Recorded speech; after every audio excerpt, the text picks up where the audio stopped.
बिगड़ती कानून व्यवस्था के बीच में पश्चिम আমি শ্রমিক ভট্টাচার্য রাজ্য সভাপতি মহাশয়কে অনুরোধ করব মোদিজিকে সম্মান জানানোর জন্য আমি রাজ্যসভার সাংসদ শ্রমিক ভট্টাচার্যকে অনুরোধ করব উনি মাটির দুর্গা দিয়ে এবং রজনীগন্ধার মালা দিয়ে বাঙালিয়ানার অস্মিতা বজায় রেখে উনি মোদিজিকে স্বাগত করবেন। শ্রমিক ভট্টাচার্য মহাশয়, আমি শুভেন্দু অধিকারী মহাশয়, আমাদের লিডার অফ অপোজিশন, আমি অনুরোধ করব যে সম্মান দেওয়ার জন্য আমাদের প্রধানমন্ত্রী নরেন্দ্র মোদীজিকে উনি পদ্ম ফুলের মালা, সোনালী দুর্গা এবং উত্তরীয় দিয়ে উনি স্বাগত করবেন। আমাদের রাজ্য সভাপতি শ্রমিক ভট্টাচার্য মহাশয় আজকে রজনীগন্ধার মালা এবং এই বাঁকুড়ার মাটির দুর্গা দিয়ে ওনাকে সম্মান জানাচ্ছে। আমাদের leader of opposition Suvendu Adhikari মহাশয় পদ্ম ফুলের মালা দিয়ে, উত্তরীয় দিয়ে এবং সোনালী দুর্গা ইস্পাত নগরীতে আজকে ধাতুর দুর্গা দিয়ে উনি সম্মান জানাচ্ছেন। এরপরে আমাদের বর্ধমান দুর্গাপুরের আমাদের ডিস্ট্রিক্ট প্রেসিডেন্ট অভিজিৎ দা মহাশয় এবং লক্ষণ ঘড়ুই মহাশয় আমাদের প্রধানমন্ত্রী নরেন্দ্র মোদীজিকে আজকে সম্মান দেবেন। এরপরে আমাদের সম্মান দেবেন বাঁকুড়া জেলার সাংগঠনিক সভাপতি প্রসেনজিৎ চ্যাটার্জি মহাশয় এবং তার বিধায়করা। তাদেরকে বলবো প্রধানমন্ত্রী নরেন্দ্র মোদীজিকে সম্মান জ্ঞাপন করবেন। লক্ষণ ঘড়ুই মহাশয় এবং বর্ধমান দুর্গাপুরের সভাপতি অভিজিৎ দা মহাশয় সম্মান প্রদান করবেন। সুজিত অগস্তি মহাশয় বিষ্ণুপুর সাংগঠনিক জেলার এবং আমাদের সকলের প্রিয় সৌমিত্র খা মহাশয় এবং ওখানকার বিষ্ণুপুর সাংগঠনিক জেলার বিধায়কগণ একসাথে মোদীজিকে সম্মান জ্ঞাপন করবেন। দেবতনু ভট্টাচার্য আসানসোল সাংগঠনিক জেলার সভাপতি এবং তার সাথে আমাদের বিধায়কগণ একসাথে হয়ে মোদীজিকে সম্বর্ধনা দেবেন।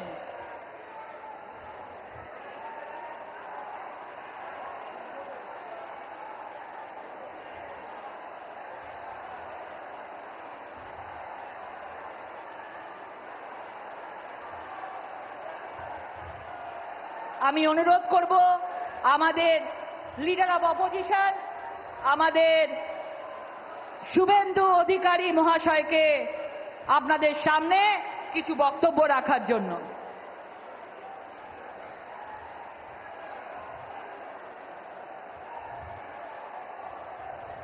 সৌমিত্র খা মহাশয় ঘোড়া দিয়ে, বিষ্ণুপুরের বিখ্যাত ঘোড়া দিয়ে সম্মান জ্ঞাপন করছেন আমাদের যশস্বী শ্রী প্রধানমন্ত্রী নরেন্দ্র মোদীজি মহাশয়কে। আমি অনুরোধ করব আমাদের leader of opposition Suvendu Adhikari মহাশয়কে কিছু বলবার জন্য। भारत माता की जय श्री राम, जय जय श्री राम। বিশ্বের সর্বশ্রেষ্ঠ নেতা, ভারতবর্ষের শক্তিশালী প্রধানমন্ত্রী, বাঙালির হৃদয়ের নেতা, আমাদের সকলের সম্মানীয় প্রধানমন্ত্রী যশস্বী শ্রী নরেন্দ্র দামোদর দাস মোদীজিকে পশ্চিমবঙ্গবাসীর পক্ষ থেকে, পশ্চিমবঙ্গ বিধানসভার সমস্ত ভারতীয় জনতা পার্টির বিধায়কদের পক্ষ থেকে আমি শ্রদ্ধা এবং কৃতজ্ঞতা জানাই। মঞ্চে একাধিক কেন্দ্রীয় মন্ত্রীগণ রয়েছেন, রাজ্য সভাপতি এবং প্রভারী সহ নেতৃত্ব আছেন, সাংসদবৃন্দ, বিধায়কবৃন্দ, বলিষ্ঠ নেতৃত্ব রয়েছেন। সকলকে আমি ধন্যবাদ জ্ঞাপন করি এবং দেবতুল্য পশ্চিমবঙ্গের জনগণ, জনতা জনার্দন প্রবল বৃষ্টিকে উপেক্ষা করে লক্ষাধিক 2 লক্ষের কাছাকাছি মানুষ এই জায়গা ভরিয়ে দিয়েছেন। আমি আপনাদের সকলকে বিশ্বের সর্ববৃহৎ রাজনৈতিক দল ভারতীয় জনতা পার্টি, যে পার্টি নেশন ফার্স্ট মন্ত্রে দীক্ষিত, যে পার্টির নেতা নরেন্দ্র দামোদর দাস মোদী 100 কিলোমিটার ভিতরে ঢুকে মাসুদ আজহারদের গুড়িয়ে দিয়েছেন অপারেশন সিঁদুর করে, আপনাদের ধন্যবাদ জানাই। আমাদের প্রধানমন্ত্রীর বক্তব্য আপনারা শুনবেন। আমরা প্রত্যেক দিন একবার নয় 3 বার বলি, প্রধানমন্ত্রী অনেক বিহারে কর্মসূচি করে এসেছেন, বাংলাকে আজকে 5400 কোটি টাকার উন্নয়নের উপহার দিয়ে গেছেন। তাই নরেন্দ্র মোদীজির কথা শোনার সুযোগ করে দিই, তার জন্য আমি এখানেই আমার বক্তব্য শেষ করছি। হীরক রানী দড়ি ধরে মারো টান, দড়ি ধরে মারো টান। তৃণমূল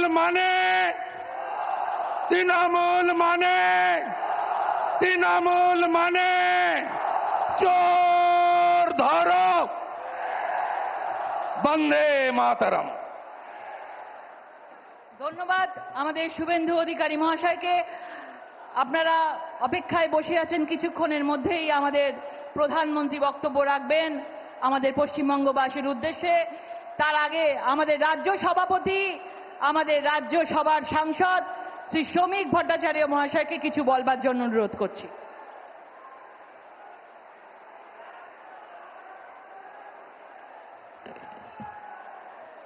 পৃথিবীর জনপ্রিয়তম রাজনৈতিক ব্যক্তিত্ব, আধুনিক ভারতবর্ষের চোখ দিয়ে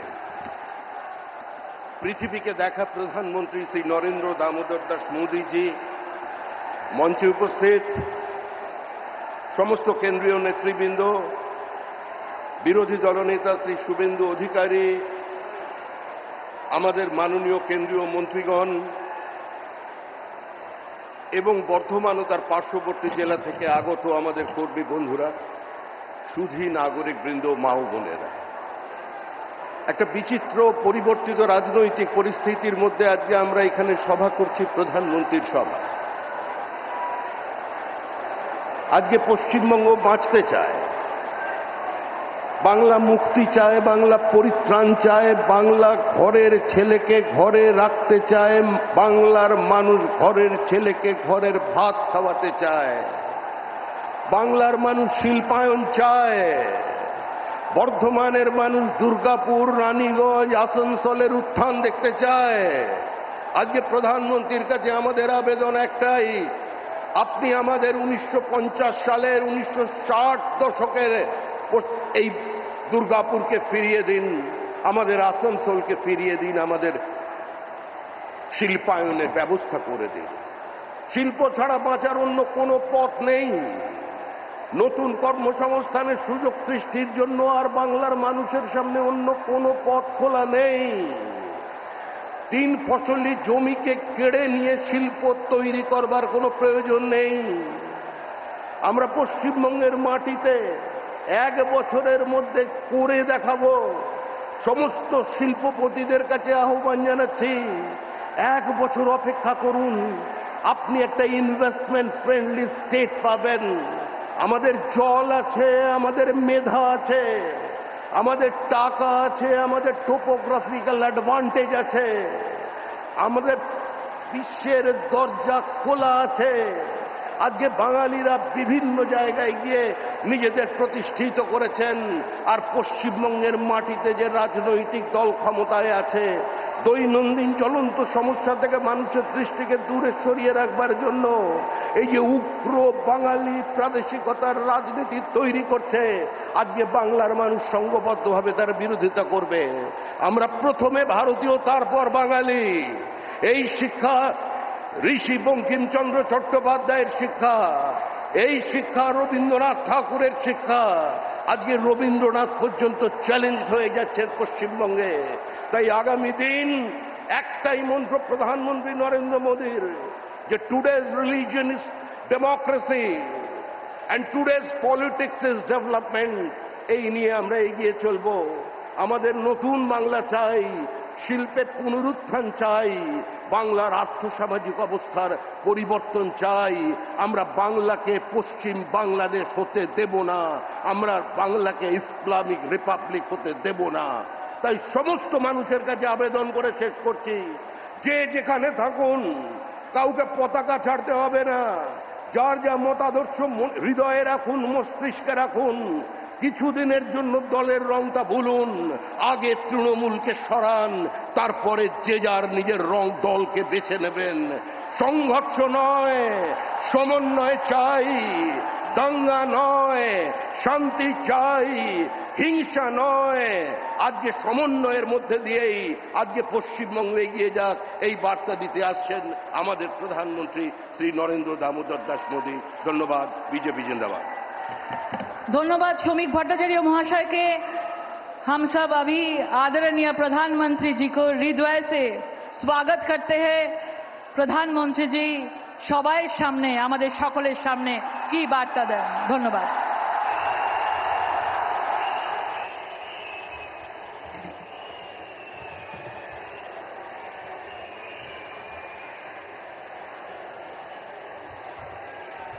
भारत माता की, भारत माता की। বড়রা আমার প্রণাম নেবেন, ছোটরা ভালোবাসা। জয় মা কালী, जय मां दुर्गा। ये सावन का पवित्र महीना है। ऐसे पावन समय में मुझे पश्चिम बंगाल के विकास पर्व में हिस्सा लेने का मौका मिला है। अभी थोड़ी देर पहले ही सरकारी कार्यक्रम में 5,400 करोड़ रुपए के प्रोजेक्ट का शिलान्यास और लोकार्पण किया गया है। बीजेपी ने पश्चिम बंगाल के लिए बड़े सपने देखे हैं। बीजेपी एक समृद्ध पश्चिम बंगाल बनाना चाहती है। बीजेपी एक विकसित पश्चिम बंगाल का निर्माण करना चाहती है। ये सारी परियोजनाएं इस सपने को साकार करने का ही हमारा नम्र प्रयास है। साथियों, पश्चिम बंगाल की ये धरती प्रेरणाओं से भरी हुई है। मैं देख रहा हूं कि छोटे छोटे बच्चे कई चित्र बना करके ले आए हैं। वो शायद कुछ देना चाहते हैं। अगर आपने अपना नाम पता उस पर लिख दिया है तो मैं आपको चिट्ठी भेजूंगा। और मैं मेरे एसपीजी के लोगों से कहता हूं कि जो सब बच्चे कुछ न कुछ अपना कला लेकर के आए हैं, जरूर आप इसको ले लीजिए सबसे। आप लोग लंबे समय से इंतजार कर रहे थे। बीच में बारिश भी बड़ी तेज आ गई। आपने वो मुकाबला भी कर लिया। साथियों, पश्चिम बंगाल की ये धरती प्रेरणाओं से भरी हुई है। ये देश के पहले उद्योग मंत्री डॉक्टर श्यामा प्रसाद मुखर्जी की धरती है। उन्होंने भारत के औद्योगिक विकास की नींव रखी। देश को पहली इंडस्ट्रियल पॉलिसी दी। ये बीसी रॉय जैसे विजनरी नेतृत्व की धरती है, जिन्होंने दुर्गापुर को बड़े सपनों, बड़े संकल्पों के लिए चुना था। पश्चिम बंगाल ने देश को द्वारिका नाथ टैगोर जी जैसे रिफॉर्मर दिए, जिन्होंने गुलामी के कालखंड में बैंकिंग रिफॉर्म पर काम किया। उद्यमों से कैसे समाज का भला हो सकता है, ये करके दिखाया। इस भूमि पर सर बीरेन मुखर्जी हुए, जिनके जीवन से, जिनके विजन से भारत में स्टील उद्योग को मजबूत नींव मिली। ऐसे महान लोगों ने ही पश्चिम बंगाल की महान विरासत को आगे बढ़ाया है। और तभी पश्चिम बंगाल एक समय में भारत के विकास का केंद्र हुआ करता था। यहां उद्योग फले फूले, व्यापार कारोबार को बल मिला, लोग यहां देश भर से रोजगार के लिए आते थे। लेकिन आज स्थिति पूरी तरह उलट गई। आज पश्चिम बंगाल का नौजवान पलायन के लिए मजबूर है। छोटे छोटे काम के लिए भी दूसरे राज्यों की तरफ जाना पड़ रहा है। दुर्गापुर, वर्धमान और आसनसोल, ये पूरा क्षेत्र भारत के औद्योगिक विकास को किसी जमाने में गति दे रहे थे। लेकिन आज यहां नए उद्योग लगने के बजाय जो है उसको भी ताले लग रहे हैं। साथियों, हमें बंगाल को इस बुरे दौर से बाहर निकालना है। और आज जो परियोजनाएं यहां शुरू हुई हैं, वो इसी का प्रतीक है। बंगाल बदलाव चाहता है। बंगाल विकास चाहता है। बांग्ला परिवर्तन चाहे, बांग्ला उन्नयन चाहे। साथियों, बंगाल के प्रबुद्ध लोग जानते हैं कि 21वीं सदी का ये समय नई टेक्नोलॉजी का है। बंगाल के उद्योगों को भी नई टेक्नोलॉजी की जरूरत है। आज जो गैस आधारित इकोनॉमी का काम आगे बढ़ रहा है, स्टील प्लांट को आधुनिक टेक्नोलॉजी से लैस करने का काम हुआ है, वो भारत सरकार की इसी सोच का नतीजा है। दुर्गापुर कोलकाता गैस पाइपलाइन से यहां के उद्योगों को नया जीवन दान मिलेगा। ये जो गैस पाइपलाइन है, इस पर केंद्र की भाजपा सरकार हजारों करोड़ रुपए खर्च कर रही है, ताकि यहां सीएनजी वाली गाड़ियां चल पाए, आपके पैसे बचे, यहां नए नए कारखानों को बल मिले।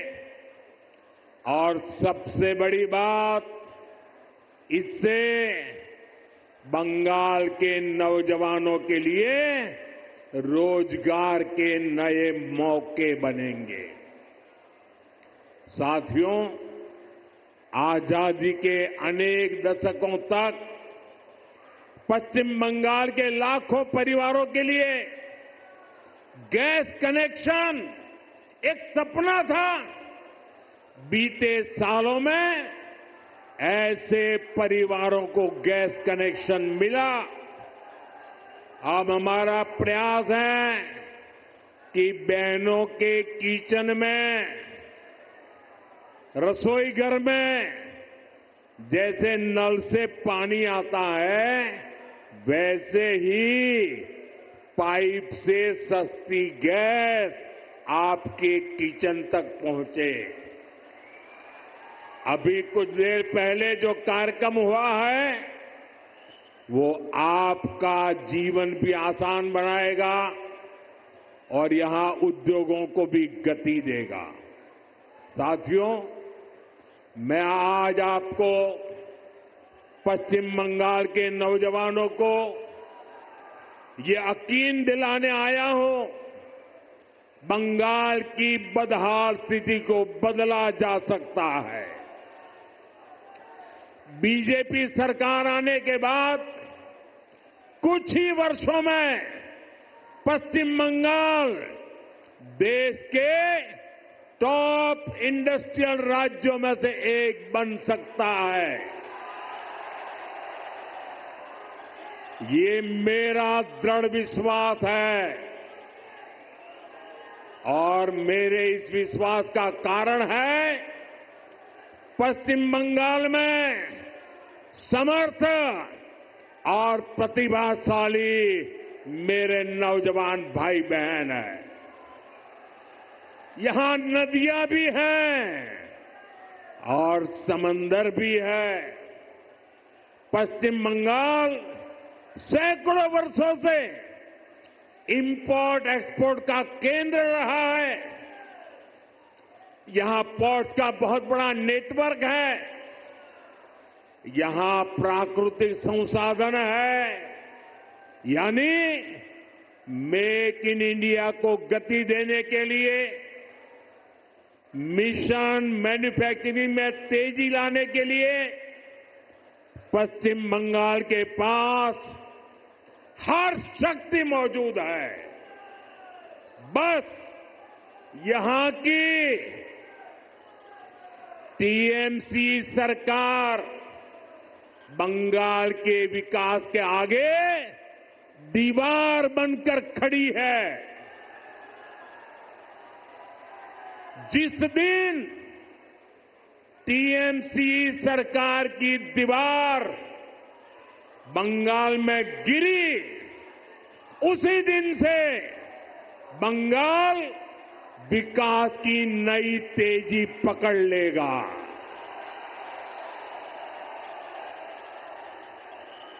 टीएमसी की सरकार जाएगी, तभी असली परिवर्तन आएगा। टीएमसी जावे तबेई আসল परिवर्तन আসবে। साथियों, विकसित भारत बनाने में पश्चिम बंगाल की बहुत बड़ी भूमिका होने वाली है। इसी संकल्प के साथ बीजेपी आपका आशीर्वाद मांग रही है। आप अपने आसपास देखिए, असम में लंबे समय बाद बीजेपी को अवसर मिला। आज असम तेज गति से प्रगति कर रहा है। बगल में त्रिपुरा की क्या स्थिति थी, ये भी किसी से छुपी नहीं है। आज बीजेपी सरकार त्रिपुरा को विकास की नई रफ्तार दे रही है। अब ओडिशा में भी भाजपा सरकार बन चुकी है। आप देखिएगा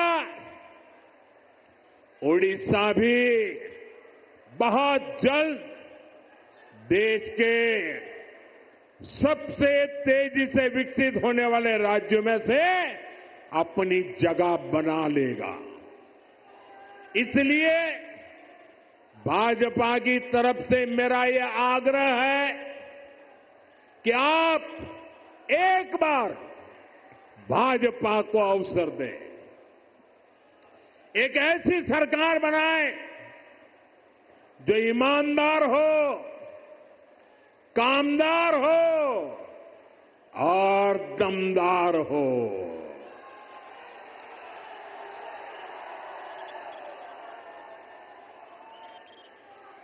বিকশিত বাংলার মোদির গ্যারান্টি, বিকশিত বাংলা बीजेपी संकल्प। साथियों, हमें दुर्गापुर का, पश्चिम बंगाल का पुराना गौरव वापस लाना है। इसके लिए जरूरी है कि पश्चिम बंगाल में नया निवेश आए, लोग यहां उद्योग लगाने के लिए आगे आए, यहां के नौजवानों की शिक्षा और कौशल पर ज्यादा निवेश हो। लेकिन जब तक यहां टीएमसी की सरकार रहेगी, ये कभी भी नहीं होने देगी। बीते दशकों में जो स्थितियां यहां पैदा की गई हैं, वो बंगाल में निवेश विरोधी है, नौकरी विरोधी है। आप जरा सोचिए, जहां मुर्शिदाबाद जैसे दंगे होते हो, छोटी छोटी बातों पर हिंसा हो जाती हो और पुलिस एक तरफा कार्रवाई करे,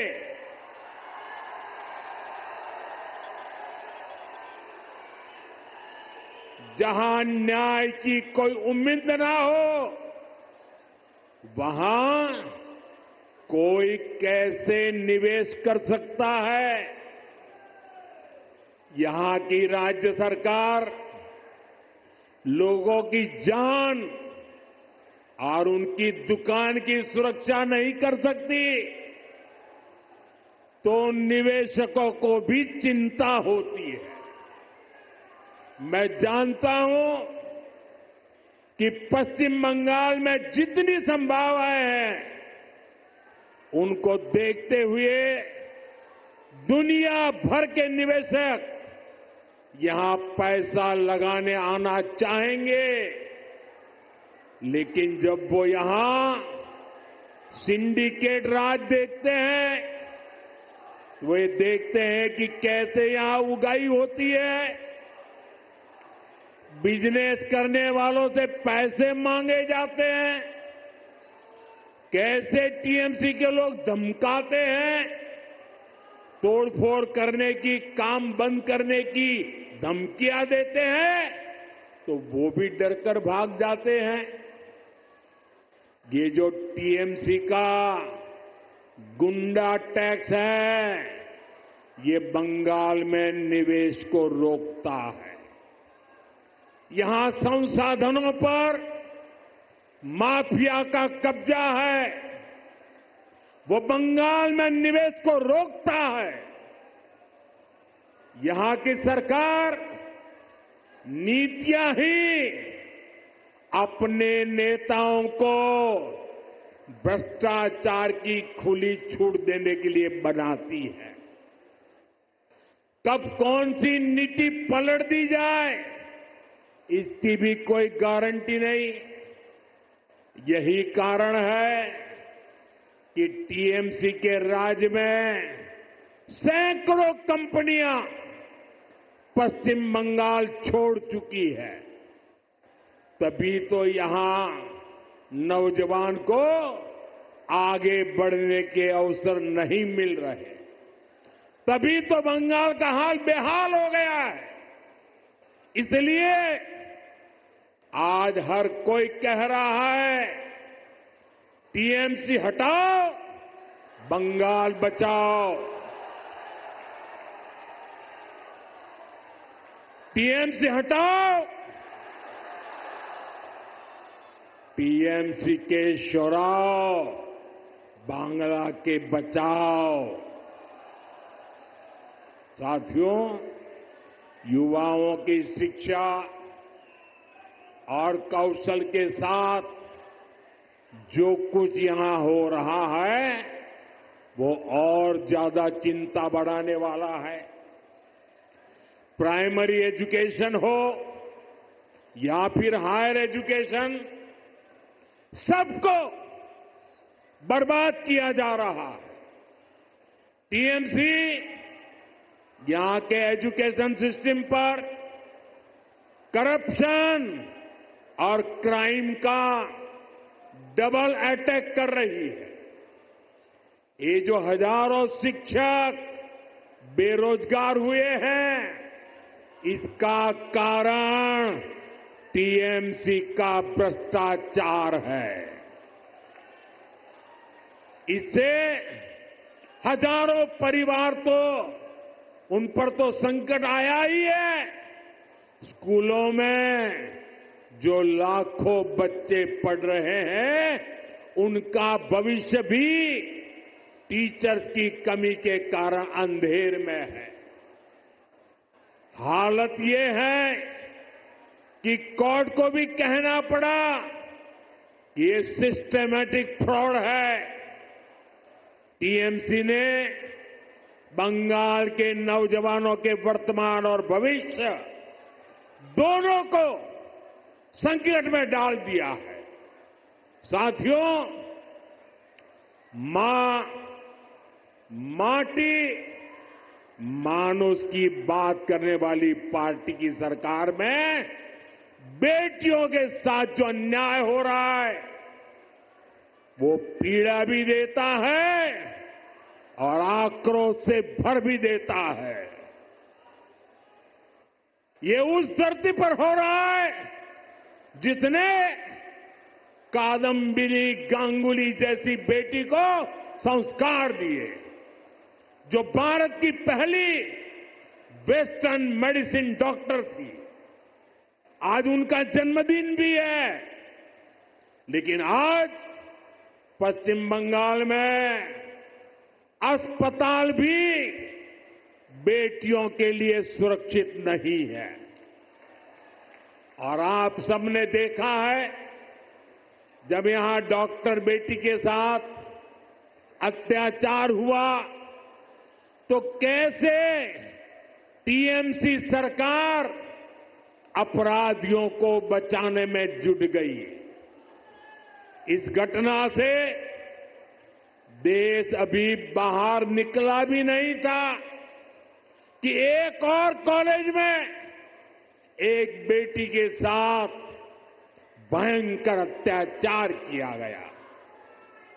इसमें भी जो आरोपी है उनका कनेक्शन टीएमसी से निकला है। टीएमसी के बड़े नेता, मंत्री आरोपियों के बजाय पीड़ित को ही दोषी ठहराते रहे।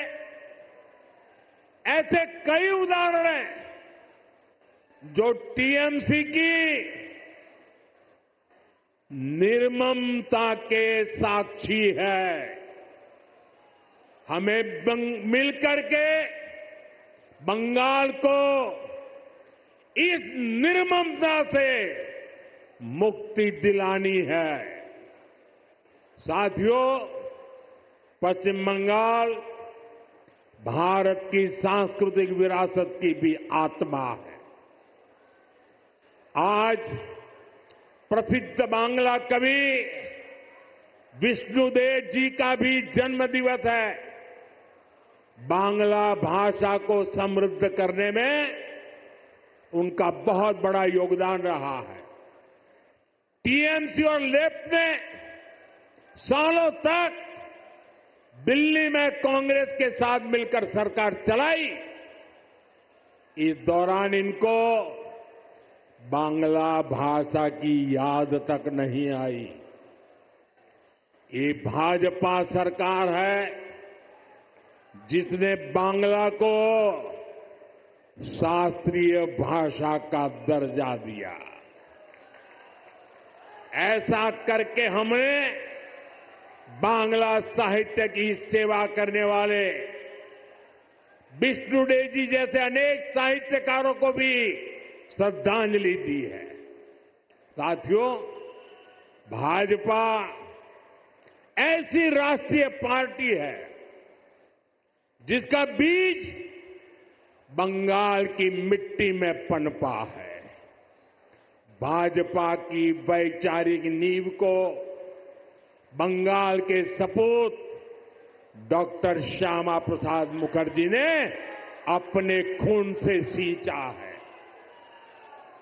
डॉक्टर मुखर्जी ने एक देश, एक संविधान का जो सपना देखा, वही भाजपा का संकल्प बना और उसे हमने पूरा करके भी दिखाया।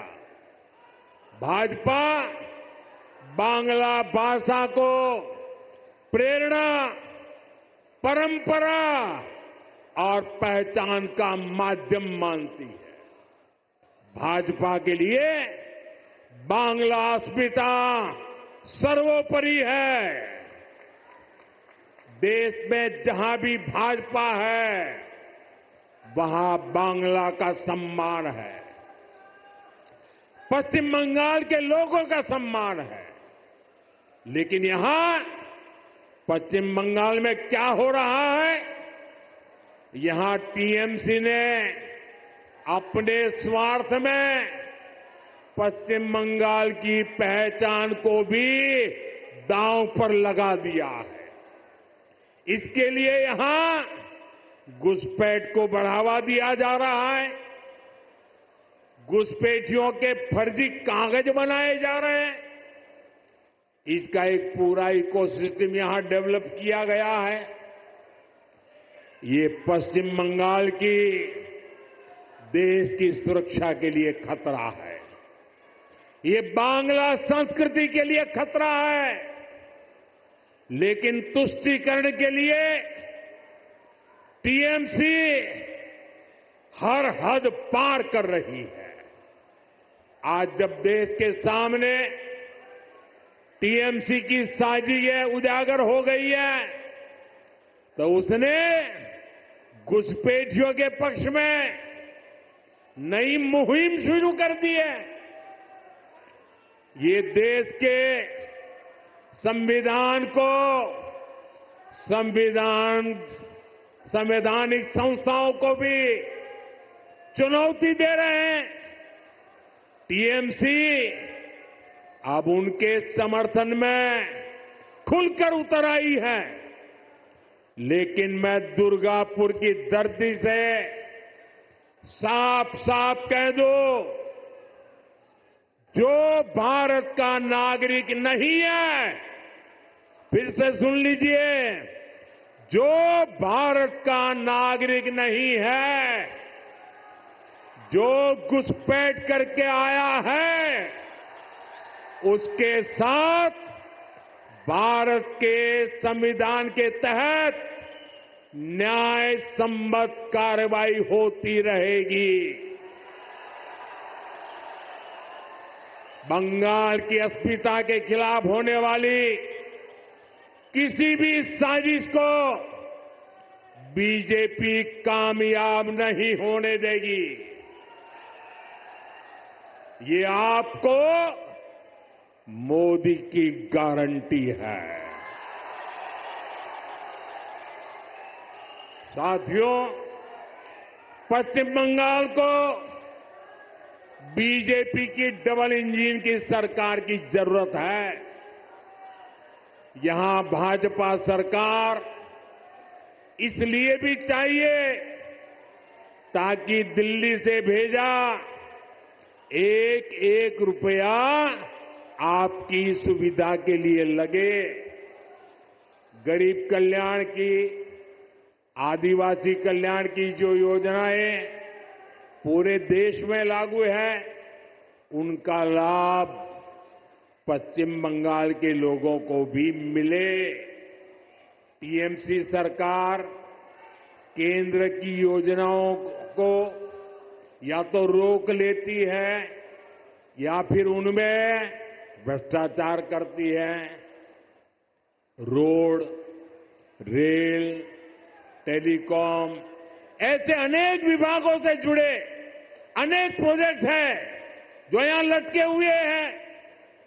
केंद्र सरकार इनके लिए हजारों करोड़ रुपए दे रही है, फिर भी इन परियोजनाओं को जानबूझकर लटकाया जा रहा है। हमने पूरे देश में हर घर जल का अभियान चलाया है। देश में कई राज्य ऐसे हैं जहां हर घर में नल लग चुका है, लेकिन पश्चिम बंगाल में दुर्भाग्य से एक जिला भी ऐसा नहीं है जहां 100% नल से जल पहुंचा हो। देश भर में 4 करोड़ गरीब परिवारों को पीएम आवास योजना के तहत पक्के घर दिए जा चुके हैं, लेकिन पश्चिम बंगाल के लाखों गरीब परिवार को उनके पक्के घर नहीं मिल पा रहे हैं। साथियों, 5 लाख रुपए तक का मुफ्त इलाज देने वाली आयुष्मान स्कीम पूरे देश में चल रही है। करोड़ों लोग इसका फायदा उठा चुके हैं, लेकिन टीएमसी निर्ममता साथ यहां इसे लागू नहीं कर रही। अगर बंगाल का मेरा कोई भाई इंटरव्यू देने के लिए कहीं गया है, टूरिज्म के लिए कहीं गया है, रिश्तेदार को मिलने गया है और वहां कुछ हो गया, तो उसको आयुष्मान कार्ड के अभाव में वहां मुफ्त इलाज नहीं मिल पा रहा। साथियों, गरीब हो या आदिवासी, अपनी राजनीति के लिए टीएमसी सभी को वंचित कर रही है। केंद्र की ऐसी कई योजना हैं जिनको टीएमसी ने यहां रोक रखा है। भाजपा सरकार बनते ही इन सभी योजनाओं का फायदा पश्चिम बंगाल के हर परिवार को मिलेगा, ये मोदी की गारंटी है। साथियों, भाजपा बंगाल को संकट से बाहर निकालने के लिए प्रतिबद्ध है। बंगाल को माफिया नहीं, काबिल शिक्षक चाहिए। बंगाल को परिवारवाद नहीं, प्रतिभा का सम्मान चाहिए। बंगाल को सिंडिकेट नहीं, स्टार्टअप का इकोसिस्टम चाहिए। बंगाल को ऐसी सरकार चाहिए जो शांति और सुरक्षा की गारंटी दे सके। भाजपा इसी संकल्प को लेकर के आगे बढ़ रही है। ये पश्चिम बंगाल के पुनर्जागरण का कालखंड है। मैं यहां के गांव-गांव में एक नई उम्मीद, नई लहर देख रहा हूं। मैं यहां के नौजवानों में एक नया जोश अनुभव कर रहा हूं। हमें मिलकर नया सवेरा लाना है, परिवर्तन का कमल खिलाना है। विकसित बंगला मोदी गारंटी। एक बार फिर आप सभी का इतनी बड़ी संख्या में आशीर्वाद देने के लिए मैं आभार व्यक्त करता हूं। मेरे साथ बोलिए भारत माता की।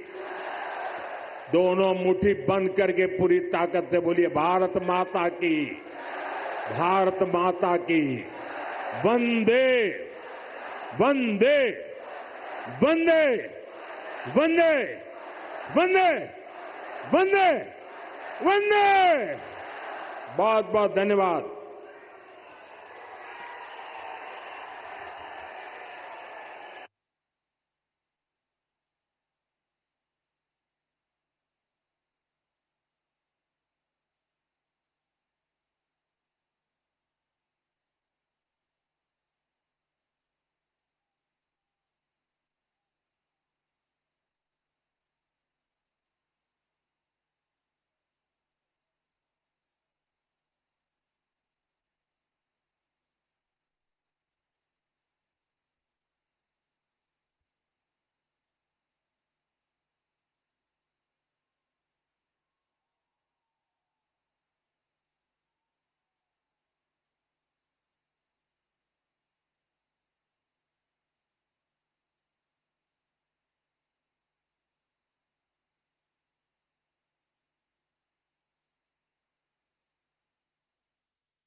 सीधा प्रसारण आप